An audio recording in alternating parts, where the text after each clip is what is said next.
But then there's a next step, which is how do they know they're ready? So Right. how do they know that they're not ready, and how do they know they're ready? Right. And I have an answer for that, and I want to know if you agree with it. Okay. So I thought you were asking me.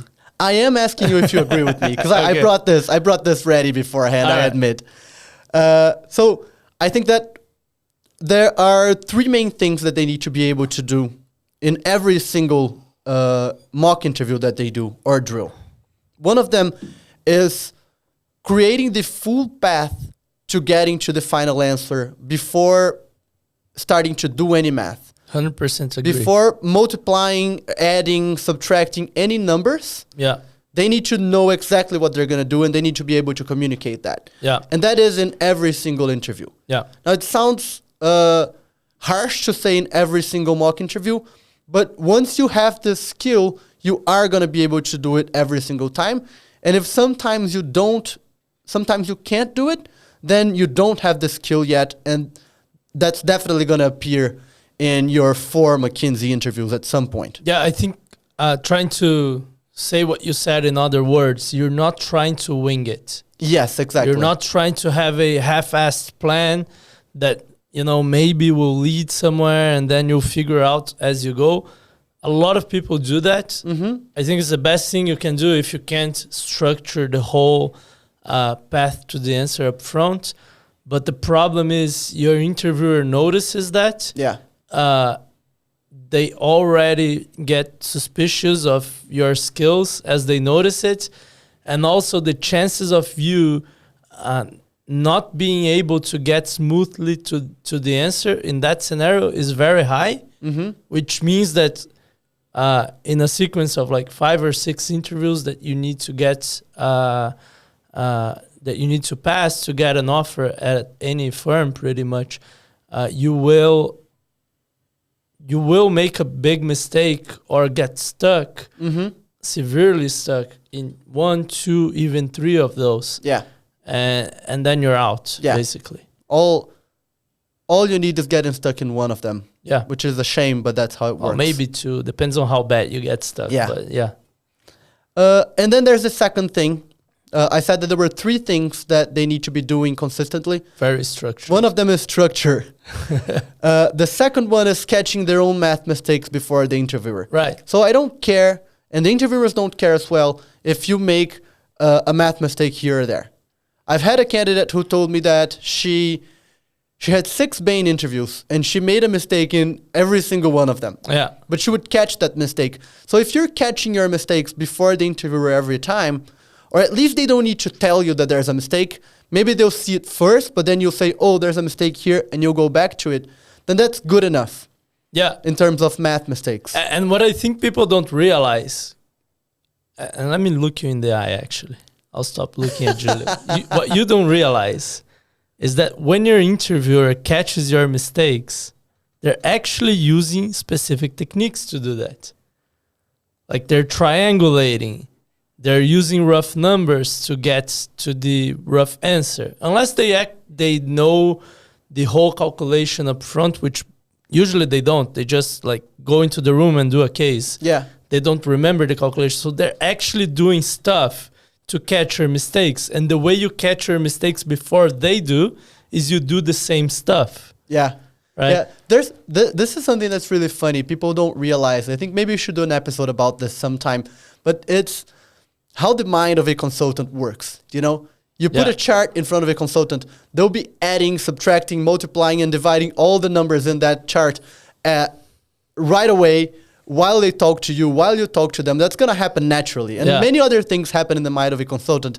That's not exactly, an interviewer's mind that's analyzing you all the time. It's just a consultant's mind. Yeah, exactly. It's not like they go into interviewer mode, and they'll be like, oh, now I'm going to double check their math. Like they're doing that all day with their clients, with their team, with their partners. Yeah. And another example is the structuring thing that you said. They're going to notice right away if you don't structure.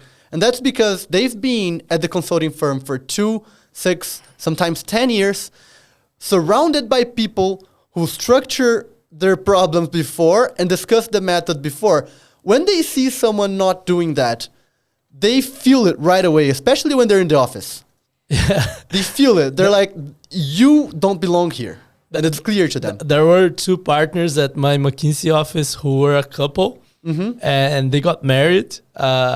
And they were just like, they were new partners, and then they got married. And they say that they had like a 120-page slide deck for their for their wedding, like operations, finances, guest list. What are the criteria to? And I guess it's kind of an fun. Yeah, it's not. I don't know if I'd wanted to go to that wedding, but it was probably really well organized. Yeah. Let's call it that way. But anyway, the third thing that candidates need to be doing consistently, so that they know they're ready, is giving a clear interpretation to the number and giving actionable next steps. Yeah. It doesn't necessarily need to be unprompted every single time. Like, someone can remind you of that, and that's okay. Unprompted is better.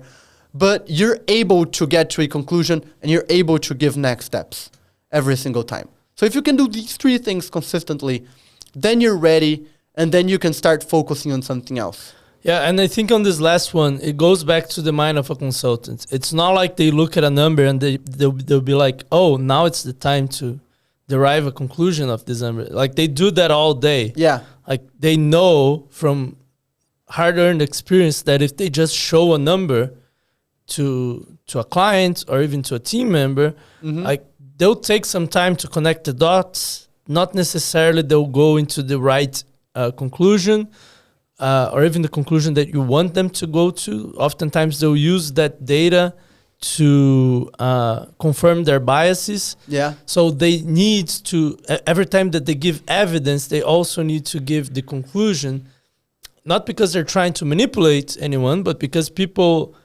fool themselves. People have their heads in other places when you're talking to them, and they're often confused or distracted.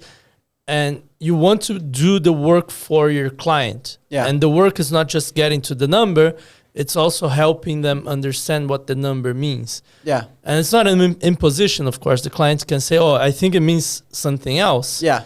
But if there's hard disagreement there, then the consultant didn't do their job well enough. Yeah. Right? Because they should be able to understand what the client expects the number to mean and everything else. Yeah. I just add one thing to your list of 3, Julio. Okay. And I'm going to basically mess it up because 3 is obviously a better number for a list. That's okay. I'd add, when you're doing the structure, if you can find hidden variables, so non-obvious variables that should be added to the math, because it makes it more precise, more nuanced, or considers the different aspects of the problem better, then that's also a good sign that you're ready. So usually your interviewer will actively look for your ability to find these hidden variables, and they won't give you all the numbers you need. Yeah. They'll give you like 70%, 80% of the numbers you need. And if you have to create this habit of asking, oh, what about this variable? What about this correction to this number? Yeah. Oh, I need to multiply this and this, but I also need this thing that you didn't give me. Yeah. And I think this is another sign that you're ready, right? And then you can feel comfortable with math and move on to another thing. Yeah, I think that just to contextualize that skill that you just pointed out, Sure. I think that's a good point. And the way you use that as a consultant is, let's say you're the manager and you have consultants and BAs under you who are doing several analyses. The manager needs to be able to look at that analysis and right away understand what the consultant forgot. Yeah. And what the BA forgot. What's something that they should be considering, otherwise the number is wrong, and they're not, because it was non-obvious. Right, because in a case, you get the math question and you answer it. But in the real project, you make up your own math question, and then you answer it. Exactly. So they try to simulate that in the case by not giving you everything you need to see if you're able to understand for yourself what you need, what else you need, right? Perfect. Yeah. Yeah. And another thing that came to mind is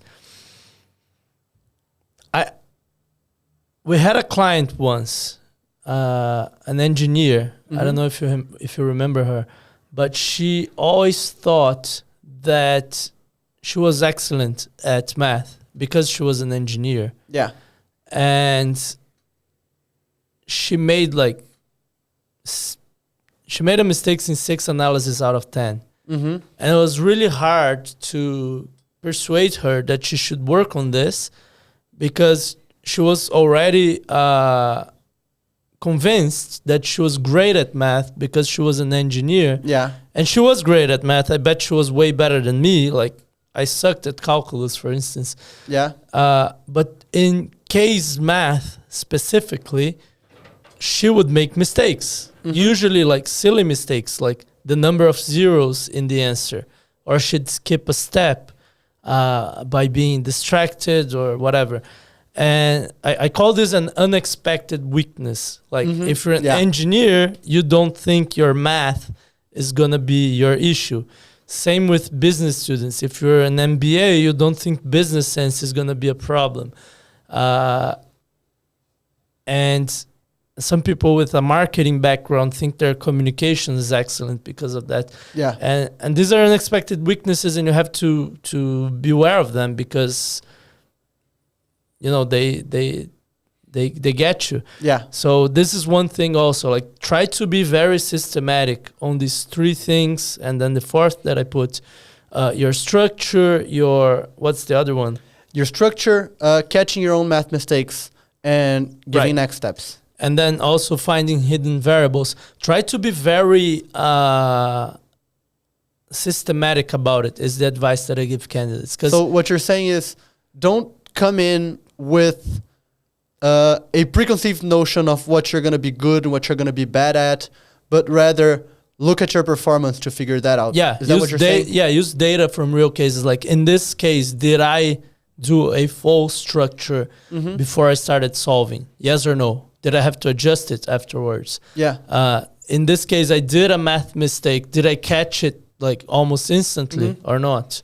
Yeah. Or did I not catch it? Right? Yeah, that makes sense. That makes sense.